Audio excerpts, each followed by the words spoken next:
부르심에 합당하게 살아가십시오라는 제목을 가지고 함께 하나님 말씀 나누겠습니다. 오늘 이 예배가 2025년도 처음으로 드리는 주일 예배죠. 오늘 예배를 통해서 새롭게 임명을 받고 또 사명을 맡으신 분들, 그리고 또 수고하시고 또 은퇴하신 귀한 장로님도 계십니다. 오늘 말씀을 준비하면서 교회 공동체, 신앙 공동체가 뭔가 하는 생각을 해보게 됩니다. 사도 바울이 감옥에 있으면서 정말 어려운 시간을 보냈는데 그때 에베소 교회를 향한 그의 간절한 마음을 전합니다. 저는 그 에베소서를 읽으면서 교회를 향한 마음이 과연 이렇게 클 수가 있을까 하는 생각을 해보게 됩니다. 특히 에베소서는 6장으로 되어 있죠. 1장에서 3장까지는 어떤 신앙의 이론에 대한 이야기를 기록해 놓고 있습니다. 그리고 또 4장에서 6장까지는 신앙의 실천적인 부분을 설명하고 있어요. 1장에서 3장까지 우리가 죄인이었는데 하나님의 은혜로 말미암아 그리스도를 통해 구원을 얻었습니다 라고 하는 이론을 쭉 설명했다면, 이제 구원받은 우리가 이제 어떻게 살아야 될지에 대한 이야기가 4장부터 6장까지 이렇게 쭉 기록되어져 있어요. 오늘 우리가 4장에 있는 첫 부분을 함께 읽었는데요. 어떻게 성도로 살 것인가 하는 이야기거든요. 결론부터 말하자면 성도는 삶으로 증명되는 거예요. 삶으로.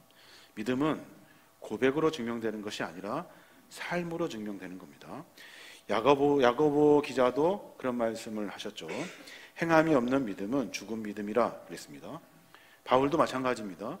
믿음을 강조한 것 같지만 사실은 바울은 믿음을 통한 삶을 강조하고 있어요. 4장에서 6장까지의 그 신앙의 실천적인 내용을 빼버리면 아무리 1장부터 3장까지 잘 배우고 잘 외우고 잘 익혔다 해도 아무 소용이 없다는 거예요. 신앙은 뭡니까? 신앙은 이론입니까? 지식입니까? 그렇지 않습니다. 신앙은 삶입니다. 삶. 저는 2025년도 시작하는 새해 첫 주일을 맞이해서 우리 공동체가 가져야 할 마음과 생각을 같이 나누었으면 좋겠어요. 재직과 부서의 사명자들, 임명받은 믿음의 종들, 우리가 해야 할 것이 무엇인지 같이 한번 생각해보고 우리의 삶을 정비해봤으면 좋겠습니다. 에베소 4장 1절 말씀인데 보면 그렇습니다. 그러므로 주 안에서 갇힌 내가 너희를 권하노니 너희가 부르심을 받은 일에 합당하게 행하여, 그래요. 주 안에서 갇힌 내가 너희를 권한대요. 바울은 지금 주 안에 갇혀 있습니다. 주님 안에 완전히 매여 있어요. 내가 매여 있는, 주 안에 매여 있는 내가 너희들에게 권면한다 라고 말하면서 너희들도 역시 부름받았다는 거예요. 너희들 역시 나처럼 주 안에서 매임을 당했다는 거예요. 그럼 어떻게 살지에 대한 이야기를 이제 하겠다라고 지금 선포하고 있는 겁니다. 구원받았다면 구원에 합당한 삶을 살아야 할 텐데 그 구원에 합당한 삶이 무엇인지 그 첫 문장을 지금 바울이 열어내고 있는 겁니다. 그 이야기가 뭐냐면 삶의 이야기라니까요. 삶으로 믿음을 어떻게 증명할지 그 내용의 이야기를 하고 있는 겁니다. 제가 조금씩 아껴 읽는 시집이 있습니다.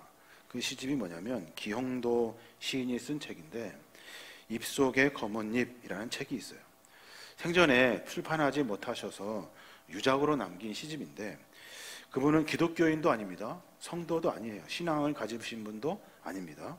근데 그분이 그런 시를 쓰셨어요. 제목이 뭐냐면 우리 동네 목사님이라는 시를 쓰셨어요. 전부 다 소개해드리면 좋겠습니다만은 그 중에 일부를 제가 읽어드리자면, 목사님은 큰 소리로 기도하거나 손뼉을 치며 찬송하는 법도 없다. 교인들은 주일마다 수근거렸다. 학생의 소년들과 목사관 뒤에서 푸섬귀를 심다가 저녁 예배에 늦은 적도 있었다. 성경이 아니라 생활의 밑줄을 그어야 한다는 그의 말은 집사들 사이에서 맹렬한 분노를 자아냈다. 참 이 시를 읽으며 많은 생각을 해보게 됩니다. 비성도인이, 그러니까 그리스도인이 아닌 사람이 교회를 바라보고 있는 거예요. 그리고 목사님이 주장한 것에 대한 이야기를 유심히 관심을 갖습니다. 성경이 아니라 생활의 비쯤을 그어야 한다. 그 말 공감이 되고 동의가 되는데 교회 성도들은 동의할 수 없다는 거죠. 그래서 맹렬히 분노하고 뒤에서 수군거렸대요. 신앙은 뭘까요? 신앙은 믿음으로 고백하는 것, 우리의 입술의 고백이 신앙이 아닙니다. 여러분, 삶이 곧 신앙인 거예요. 그것을 강조해내지 못하니까 늘 언제나 우리는 사이비 종교처럼 돼버려요. 뭐가 소리를 막 지르야, 뭔가 우리가 간절히 뭘 부르짖어야 일이 되는 줄 알아요. 근데 그보다 훨씬 더 중요한 것은 그의 삶의 이야기입니다.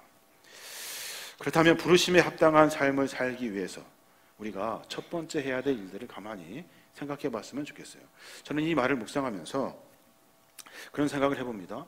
내가 믿음을 갖기 시작했어요. 신앙을 가졌어요. 그러면 나의 삶의 현장, 첫 번째 맞닥뜨리는 삶의 현장이 어딜까요? 사회일까요? 직장일까요? 가정일까요? 저는 그렇게 생각하지 않습니다. 바울도 역시 마찬가지로 그 이야기를 하고 있어요. 믿음을 갖기 시작하면 어디서부터 현장이 시작되냐면 교회 공동체 안에서부터 삶의 현장이 시작된대요. 너희들이 그리스도 안에서 묶여 있으면, 매여 있으면 너희의 신앙의 삶의 출발이 어디냐면 바깥의 직장이고 사회이고 가정이 아니라 교회 공동체 안에부터 시작하게 된다는 거예요. 그래서 바울은 에베소서 4장에 있어서 계속해서 소개하고 있는 현장이 있어요. 그 현장이 어디냐면 교회라는 거예요. 교회. 우리가 예수 믿기 시작하면 교회 공동체 안에서 어떻게 살 것인가 하는 것을 강조하고 있다고요. 근데 우리는 거꾸로 생각하죠. 교회 안에서 있는 이야기를 배워서 밖에 나가서 소금도 되고 빛도 되고 그리고 전도도 하고 복음도 전하며 그렇게 살기를 원합니다. 근데 바울은 그것이 첫 번째가 아니라고 생각해요. 그렇게 아니라고 말하고 있습니다. 교회 안에서 살아야 한다는 겁니다. 교회 안에서 믿음을 실천해내지 못하면, 교회 안에서 믿음을 삶으로 살아내지 못하면 그거는 성도도 아니라는 거예요.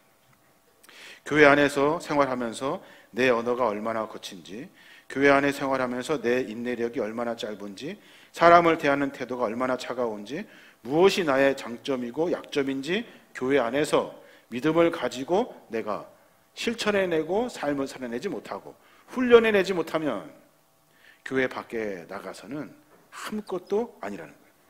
군대를 입대합니다. 군인이 되기 전에 훈련소로 먼저 가죠. 훈련소 가서 뭐 합니까? 전쟁에서 있을 수많은 일들을 훈련하게 되죠. 군인의 딱지 찍어놓고서 너 가서 바로 전쟁터에 나가라 라고 말하지 않습니다. 훈련받는 공간과 시간이 필요하다는 거예요. 바울은 믿음을 가지고 시작하는 사람들에게 교회 공동체 안에서는 우리가 신앙인으로 훈련받는 자리라는 거예요. 그 시간이 훈련받는 시간이라는 거예요. 그럼 뭘 훈련해야 되겠냐라고 하면서 사도 바울이 그 이야기를 시작합니다. 에베소 4장 2절부터 보면 그래요.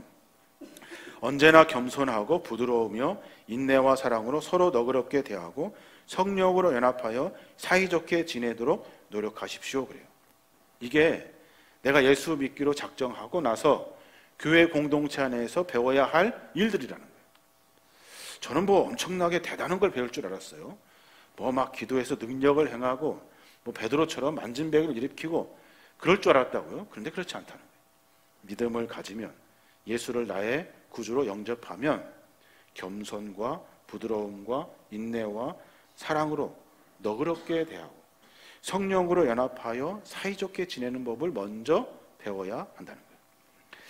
바울의 이야기를 우리가 하나씩 점검해 보면서 우리가 과연 믿음을 가진 사람으로 믿음의 공동체를 이루며 무엇이 부족한가 한번 같이 생각해 봤으면 좋겠어요. 첫 번째 겸손인데 바울은 네가 구원받은 백성이라 한다면 겸손하라 라고 말해요. 여기서 말하는 겸손은 어디에서 겸손일까요? 사회에서 겸손 아닙니다. 교회 공동체 안에서의 겸손입니다. 보통 겸손이 뭐예요?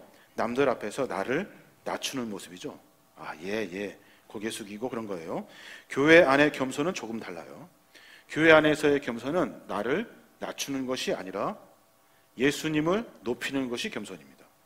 자기를 비하하거나 지나치게 낮추는 것이 아니라 자기 모습은 그대로 두고 내 삶 속에서 있는 일들 속에 역사하시는 주님을 높이는 것이 겸손이라는 거예요. 사도 바울은 겸손하십시오 라고 말하면서 겸손을 통해서 그가 자기 자리에 앉아서 자기의 겸손을 말하는 것이 아니라 그를 통한 예수 그리스도, 그를 통한 예수 그리스도의 사랑이 증거되도록 해야 한다라고 말하고 있는 거예요.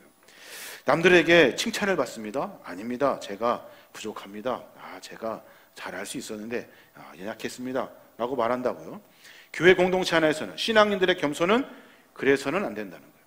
크리스찬들은 어떻게 겸손을 표해야 하냐면 감사합니다. 그러나 이 모든 일은 주님이 하셨습니다.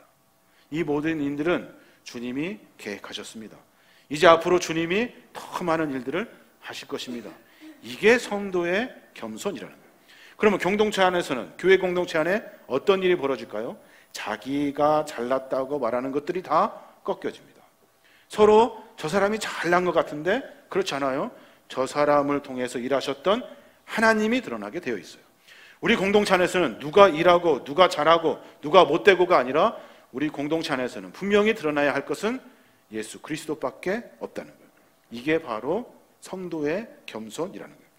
교회 안에서 서로 겸손하라라고 하는 말은 서로 예수 그리스도를 자랑하라 라는 말로 표현할 수 있어요. 자기 공로 드러내지 말고 내가 잘났다고 자랑하지 말고 하나님을 자랑하라는 거예요. 서로 모두가 다 하나님이 하셨습니다, 하나님이 하고 계셨습니다 하는 고백이 우리의 고백이 되어야 한다는 겁니다. 그래서 바울은 너희들이 나처럼 예수 안에 매여 있는데 매여 있는 너희들이 가져야 될 첫 번째 성품은 겸손이라는 거예요. 그 겸손은 세상 사람들처럼 겸손합니다, 제가 부족합니다 이게 아니라 너희 안에서는 예수 그리스도를 자랑해라 라고 분명하게 이야기하고 있는 겁니다. 또 하나 바울이 이야기하고 있는 것이 있어요. 교회 공동체 안에서 믿음을 가진 사람들이 가져야 될 성품 또 하나 이야기하고 있는데 그것이 뭐냐면 온유예요. 온유함을 가져라 이거예요. 온유가 뭡니까? 사전을 찾아보니까 성질이 온화하고 부드러움, 이게 온유래요. 그놈의 성질이 온화하고 부드러운 것, 이게 온유래요. 헬라어를 찾아보니까 온유라는 말, 그 단어에 깊은 뜻이 있더라고요. 거기에 그 말을 설명해 내려고 이렇게 주석 같은 것을 붙여놨어요. 뭐라고 붙여놨냐면 야생마가 길들여지는 순간이 온유입니다 라고 적어놨더라고요. 야생마가 길들여지는 것이 온유래요. 성도 간에 온유하라 라고 하는 말은 무슨 말이냐면 내가 착하고 겸손하고 내가 성질이 온화하고 내가 나를 변화시키는 것이 아니래요. 그것이 무슨 말이냐면 내가 그 사람에게 길들여지는 거래요. 길들여지는 것. 여러분 이해가 되십니까? 온화함, 온유함 이것을 말할 때는 내가 온유해야지 그것이 아니라 저 사람에 대해서 저 사람한테 내가 길들여지는 거래요. 세상 사람들 생각할 때 난리 날 일입니다. 내가 왜 저 사람 밑에서 내가 저 사람한테 왜 내가 길들여져야 됩니까? 그런데 성경은 길들여지래요. 성도 안에 공동체를 이룰 때 서로 길들여지래요. 길들여진다는 것은 뭡니까? 야생마처럼 살다가 그 사람을 태우고 다닐 만큼 섬기고 주인으로 받들 만큼 그만큼 길들여져야 한다는 거예요. 생떼주베리의 어린 왕자의 책이 있어요. 거기에 보면 비슷한 말을 하고 있어요. 여우의 입을 빌려가지고 길든다라는 것을 표현하는데 뭐라고 하냐면 길든다는 것은 서로에게 특별한 존재가 되는 것입니다 그래요. 성도들 안에서 우리 서로 특별한 존재가 되는 거예요. 세상 사람들은 특별한 존재가 아니죠. 위에 있는 존재를 원하죠. 성도에서는 특별한 존재가 되어야 한다는 거예요. 어떤 특별한 존재요? 내가 저 사람에게 내가 길들여지는 거예요. 근데 참 이해하기가 힘들고 그렇게 되기가 참 어렵습니다. 성도가 성도를 바라볼 때 하찮게 여기죠. 특별하게 바라보지 않습니다. 그래서 길들여지지가 않습니다. 내가 늘 언제나 위에 있는 것 같고 내가 더 잘하는 것 같고 내가 세상에 있다가 높게 살다가 교회 안에 들어와 보니 마치 내가 더 높은 것 같아. 이게 세상 사람들의 마음이라는 거예요. 바울은 그러지 말라는 거예요. 우리가 그리스도 안에 매여 있다면 서로 함께 믿음의 공동체를 세워갈 텐데 서로 길들여지래요. 저 사람 말에 내가 맞춰주는 거죠. 저 사람 행동에 내가 맞춰주는 거예요. 저 사람 요구에 내가 맞춰주는 거예요. 참 얼마나 억울한 일입니까? 근데 교회 공동체는 그래야 한다는 거예요. 서로에게 온유한 존재가 될 때, 그때 진정한 교회 공동체가 된다는 거예요. 길들다, 온유하다, 내가 당신에게 특별히 맞추어 주겠다, 내가 길들겠습니다 라고 하는 마음이라는 거예요. 그 마음이 없으면 교회는 평화롭지 않습니다. 공동체가 다 깨져버리죠. 왜냐하면 우리는 세상처럼 1등부터 모여라 하는 공동체 아닙니다. 똑똑한 사람 모여라 하는 공동체 아닙니다. 잘난 사람 모여라 하는 공동체 아닙니다. 세상에서는 무슨 일을 하든 교회 안에서는 상관없습니다. 서로 길들여지는 거예요. 저 사람에게 맞춰주고 저 사람의 이야기를 들어주는 거예요. 이게 온유함이라는 거예요. 저는 그냥 이 온유함, 내가 가져야 될 성품, 온유하면 되겠지 라고 쉽게 생각했다고. 대충 찾아보니까 길들여지는 거예요. 서로에게 길들여지는 것. 참 어려운 일이 아닌가 하는 생각을 해보게 됩니다. 사랑하는 여러분, 사역을 할 때 서로에게 맞추는 법을 훈련하십시오. 서로에게 길들여지는 법을 훈련하십시오. 그래야 사랑의 공동체가 될 수 있습니다. 세 번째로 바울이 이야기하는 것이 있는데, 오래 참고 용납하래요. 교회 안에서 오래 참고 용납하래요. 오래 참는 것이 뭘까요? 생각해 봤어요. 물속에 들어가서 숨을 오래 참는 거 있죠. 그냥 폐활량이 좋으면 오래 참을 수 있을 것 같죠? 그렇지 않습니다. 그것도 훈련해야 돼요. 조금씩 훈련을 통해서 늘려갑니다. 오래 참음도 역시 훈련해서 늘려가는 거예요. 도저히 못 참을 때 한 번 더 참고, 이대로는 안 되겠다 했을 때 한 번 더 참고, 더 참는 훈련, 조금씩 더 참는 거예요. 그래서 오래 참는 거죠. 이 훈련이 교회 안에 있어야 한다는 거예요. 특별히 예수를 주로 섬기는 사람들 안에는 오래 참음이 있어야 한다는 거예요. 교회 안에서 여러분의 인내력을 늘려주기 위해서 사람들이 일어섭니다. 그 사람을 통해서 인내심의 훈련이 시작됩니다. 보기만 해도 화가 나고 짜증나고 화를 내게 만드는 사람들이 있습니다. 그런데 그 사람을 하나님 왜 붙여주셨을까요? 오래 참음의 인내심을 갖게 하려고, 더 많은 사역을 맡기려고, 더 힘든 일들 속에서 사역을 감당하게 하시려고. 이게 하나님의 방법이라는 거예요. 오래 참음, 한 번 참으면 되고, 두 번 참으면 되고, 세 번 참으면 되고, 참고 또 참으래요. 참 어려운 일이 아닌가 모르겠습니다. 사람들은 화풀이 대상을 찾습니다. 그래서 인내의 대상이 아니라 화풀이 대상으로 사람을 대합니다. 참지를 못하죠. 세상 사람들은 그렇습니다. 근데 교회 공동체 안에는 그렇지 않다는 거예요. 화풀이 대상이 아니라 인내의 대상으로 서로를 대합니다. 참고 또 참습니다. 영적의 참음으로 말미암아 영적인 폐활량이 늘어납니다. 그래서 어렵고 힘든 고난의 일을 더 끈히 감당합니다. 예수님 십자가의 길을 걸어가십니다. 예수님처럼 그런 분이 계실까요? 사람들이 처음에는 손가락질을 합니다. 그 다음에는 욕을 퍼대기 시작합니다. 그 다음에는 침을 뱉습니다. 그 다음에는 채찍을 때립니다. 그러고 나서 발로 차고 무거운 십자가를 지우고, 그리고 결국에는 십자가에 못 박아 버립니다. 참고 또 참습니다. 뭐 하시려고요? 온 인류를 구원하시기 위해서 참고 또 참는데요. 교회 공동체 안에는 목적이 있습니다. 지난번에도 말씀드렸습니다. 우리의 궁극적인 목적은 복음을 전하는 일이 우리의 목적입니다. 왜 참습니까? 왜 참아야 합니까? 왜 인내해야 합니까? 복음을 전하기 위해서. 예수님처럼. 그게 우리의 사명인 거예요. 그럼 용납은 또 뭘까요? 용납을 사전에 찾아보니까 너그러운 말로 남의 말을 받아들이는 것, 이것이 용납이래요. 뭐 이해가 될 수 있을 것 같아요. 이해가 돼요. 너그러운 말로 남의 말을 받아들이는 것. 그런데 용납을 이해하려고 헬라어 사전을 찾아서 쭉 설명을 들어보는데, 거기에 한 5번쯤 6번쯤 될까요? 거기에 보니까 아주 특이한 말로 용납을 설명합니다. 용납의 말을 찾아보니까 거기에는 뭐라고 설명하냐면 잉태하다라는 말로 설명해요. 용납을 잉태하다, 마치 엄마가 아이를 뱃속에 품는 것처럼 이것을 용납이라고 설명하더라고요. 엄마가 아기를 잉태합니다. 얼만큼요? 9개월 반 동안, 정확히 280일, 40주 동안 뱃속에 품고 삽니다. 임산부가 임신하고 아기를 품고 있는 상태를 용납이라고 설명하더라고요. 그 용납의 시간이 끝나면 그제서야 이제 완벽한 사람이 되는 거예요. 교회 안에서 서로 용납하래요. 그 사람을 내 마음속에 임신한 것처럼 품는 거예요. 별짓을 다 해도, 발로 차도, 그리고 뭐 입덧이 나도록 나를 괴롭혀도 참고 또 참는 거예요. 품어내는 거죠. 그리고 결국에는 완벽한 사람이 되도록 기다려주는 거예요. 이게 용납이래요. 저는 이것도 이해하기가 어려워요.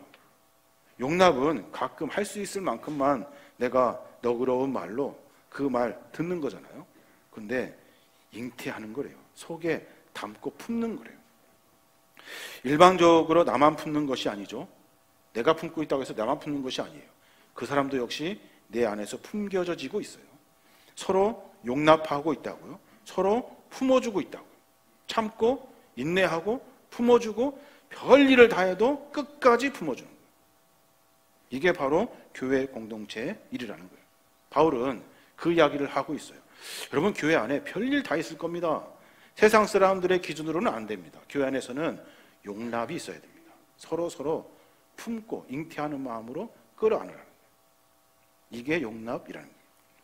제가 벌초를 가는데 벌초에서 낫을 듭니다. 하기 싫은 벌초를 아버지가 하라고 하니까 해야 돼요. 그래서 낫을 들고 그냥 치면 뭐 꽃이 아닌 것이 없고 풀이 아닌 것이 없어요. 그냥 다 풀이죠. 그냥 다 칩니다. 다 귀찮으니까.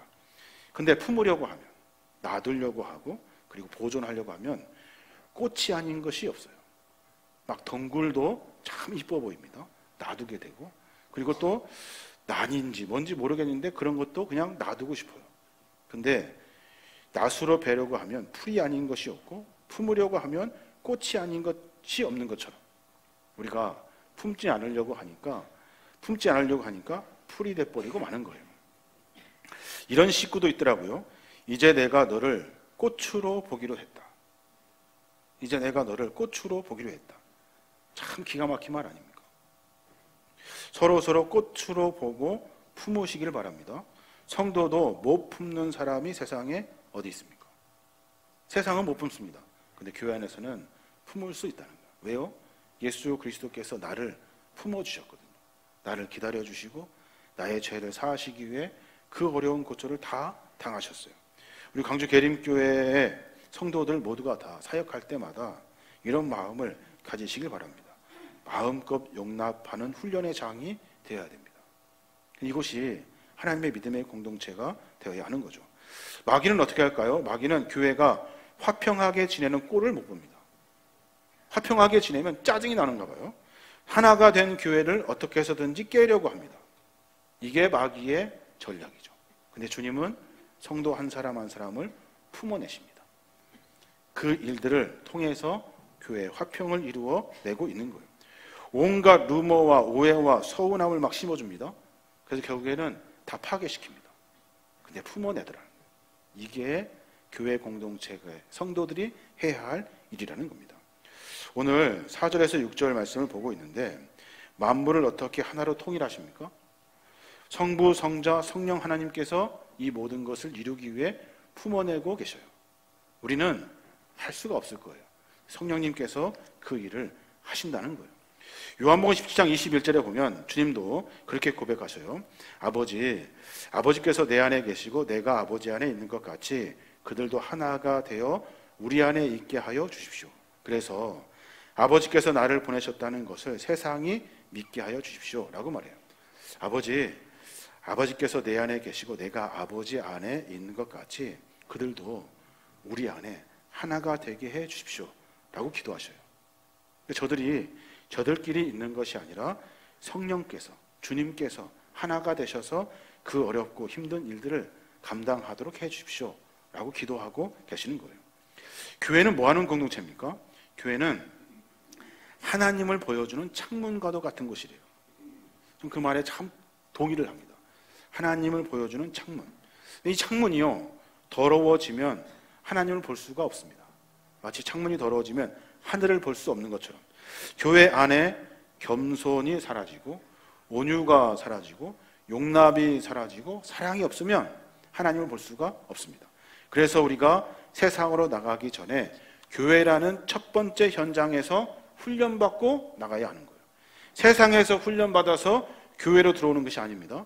교회 안에서 훈련받고 세상으로 나가는 거예요. 나를 드러내지 않고 주님을 높이는 겸손을 실천하고 서로에게 맞추어주는 길듬이 익숙한 사람들, 온유함으로 몸에 배어 있어서 서로 섬겨주고 살아갑니다. 못 참을 때 한 번 더 참아주는 오래 참음이 있고요. 그래서 영적 폐활량이 늘어가지고 어떤 일이 있어도 참고 결국에는 하나님의 복음의 사명을 감당하더라는 거예요. 내 마음속에 잉태하고 품어서 성숙할 때까지 기다려요. 그리고 그로 말미암아 하나님의 거룩한 백성으로 세우게 한다는 거예요. 이게 교회 공동체 안에 있는 성도들의 삶의 모습이라는 겁니다. 사랑하는 여러분, 바울이 지금 감옥에 있으면서 에베소 교회를 걱정합니다. 저는 그 간절함이 얼마나 깊은지 이제서야 깨닫게 됩니다. 교회 공동체 안에 사람들이 서로 겸손하고 서로에게 맞추어주고 서로 끝까지 참아주고 서로에게 사랑을 베풀어주고 서로 잉태하듯이 성숙할 때까지 기다려주는 그 신앙의 성숙, 그리스도의 사랑, 이것이 교회 안에 있기를 바울은 간절히 바라고 있는 겁니다. 서로를 마음속에 품어서 그 사역 감당하시기 바랍니다. 세상의 재주와 재능 가지고 교회에서 일하는 것 아닙니다. 교회 안에서는 그리스도의 사랑의 마음으로 사역을 하셔야 합니다. 그래야 하나님의 교회가 세워질 수 있습니다. 저는 말씀을 준비하면서 제 자신을 되돌아보게 됩니다. 저는 여기에 하나도 포함이 안 되더라고요. 하나도.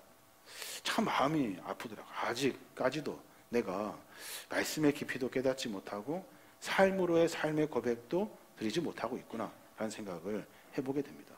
사랑하는 여러분, 교회 공동체 안에서 하나님이 우리를 사랑하셨던 그 사랑을 다시 한번 깨닫고 삶 속에서, 우리의 삶 속에서 주님처럼 삶으로 말미암아 믿음을 고백할 수 있는 저와 여러분이 되었으면 좋겠습니다.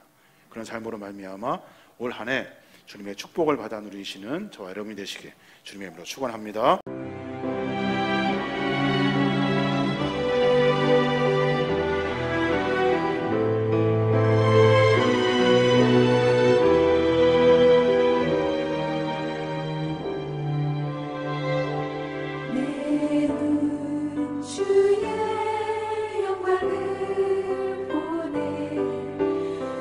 우리 가운데 계신 주